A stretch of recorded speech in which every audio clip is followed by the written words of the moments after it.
What's up guys, my name is Stoody. I'd like to welcome you all back to another video. In today's video, I'm going to be reviewing Richmond's round 10 game against the Brisbane Lions at the Gabba in 2024. Now, I didn't watch this game. I told you guys I wouldn't watch it. No way in fuck I was watching it. It was a work night. And the result was going to be obvious anyway. You know, I knew this would be the result. Final score, 26-763 to 6-8-44. You know, you're never going to win when you have 20 players on your injury list. You know, there was only 2 players that weren't, selected in the best 23 that are healthy, and we had 3 new injuries. There's a couple of players that are a test, I guess, Dylan Grimes, Liam Baker, so maybe we could field a full 23 and hopefully won't need any top-up players. But yeah, it's getting to that point where we might need a couple of top-up players just to field a team. I mean, to become a great team, you need early draft picks to bring in the superstars because, once you get outside of the first round, your chances of bringing in like a star or superstar caliber player really drop off.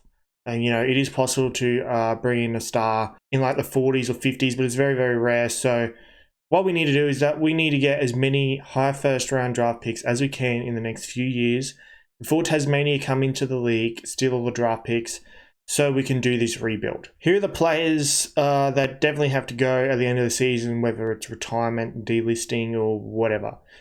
Dylan Grimes, Dion Prestia, Camden McIntosh, Marlian Pickett, Dustin Martin. Yes, I said it, Dustin Martin.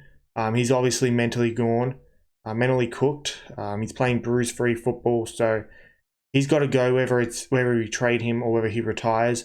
I'm hoping he does retire, or if he somehow turns things around, maybe I wouldn't mind keeping him for another year if he turns it around, of course. But at the moment, he just looks mentally cooked. So at this point, I think we should either trade him or have him retire. Those are the 5 clear ones that are older and need to go, I think, at the end of this year.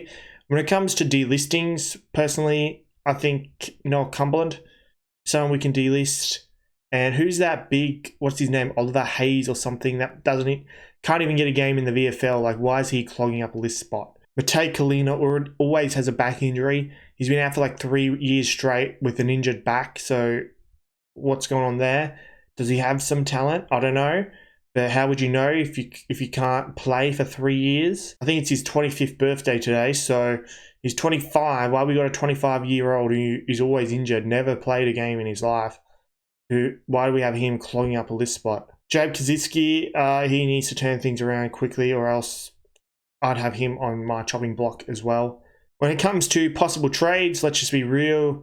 Jack Graham is going to request a trade, and I'm sure Liam Baker will too. Jack Graham, we might get a second-round pick for him, possibly in the 30s. As for Liam Baker, we should definitely get at least 1 first-round pick for him. At least top 13 or so, I think he's worth. If we can somehow get like a really high pick, like a pick 5 or 6 for him, that would be a massive bonus. Or if we could somehow get 2 first rounders, I reckon Richmond do their best to try and scam whoever's trying to trade for them, whether it's Fremantle or West Coast. Definitely try and scam that team. When it comes to Daniel Rioli, people saying, oh, he's going to request a trade. If he does, then we're definitely getting a first rounder for him. And Gold Coast, I heard, are willing to give up a lot. They're willing to give up 2 first rounders for a good halfback flanker. So if he decides to go to the Gold Coast, we're going to get 2 first rounders for him. At least it'll fast track our rebuild. I would prefer to keep Daniel Rioli because I think he's a good player. He's 26. I mean, when it comes to these middle-aged sort of guys, like mid-20s, it's awkward because it's like, do you trade them now while they're basically at their peak and get some, good first rounders for them or something? But those first rounders might not eventuate into being good players. They could be awful. Look at Thompson Dow, a terrible first round selection. Riley Collier-Dawkins was terrible. Corey Ellis, for example, like those are Ben Lennon. There's some terrible first round selections we've made over the last 10 or so years. We don't want to trade Daniel Rioli for a player like that. And the thing is, if we do rebuild and we're able to get back into being in contention in, say, 5-6 years, those players will be in their 30s. They might not be at their best, but you'd think they'd still be pretty good players when they're 30, 31, maybe 32. And they could help add a 14th premiership in 6 or so years. And then there's Tom Lynch, who we could definitely trade him as well. He's always injured. Is he going to be a part of a 14th premiership? No. So let's just trade him. We're definitely going to get a first round pick for him. Yeah, Forline's going to not look very good at all, trading him out. But, you know, it's been like that for 2 years now anyway, so we might as well. Another guy who seems like he doesn't give a fuck is Shea Bolton. Shea Bolton is playing bruise-free football, a bit like Dustin Martin at the moment. A very talented guy. If he wants to be, could be one of the best players in the league, a top 5 player, but he just doesn't want it. He's won 2 flags. I think he's satisfied with that, and when he has the chance to dominate, he will, but when it gets hard, he just won't give a fuck. We can definitely get 2 first rounders for him. Think about it. He's definitely worth 2 first rounders in terms of the talent he has and how good he can be.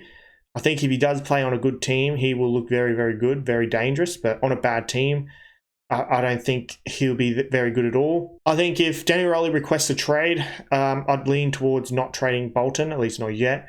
But if Danny Rowley stays, then I think Bolton is the main guy who I'd want us to try and get some first rounders for. Notice how Shea Bolton only plays well against the bad teams. Go back and you'll notice. He dominates the bad teams, but absolutely shits the bed against the good teams. Yeah, I guess we'll quickly have a look at the stats. See how we went. I didn't watch the game, so no idea. Danny Rowley got 25 disposals, so I guess that's pretty much proof that's why I don't want to trade him, because he's good. Dion Pressley got 23, Cam McAuliffe and Thompson Down with 20 each.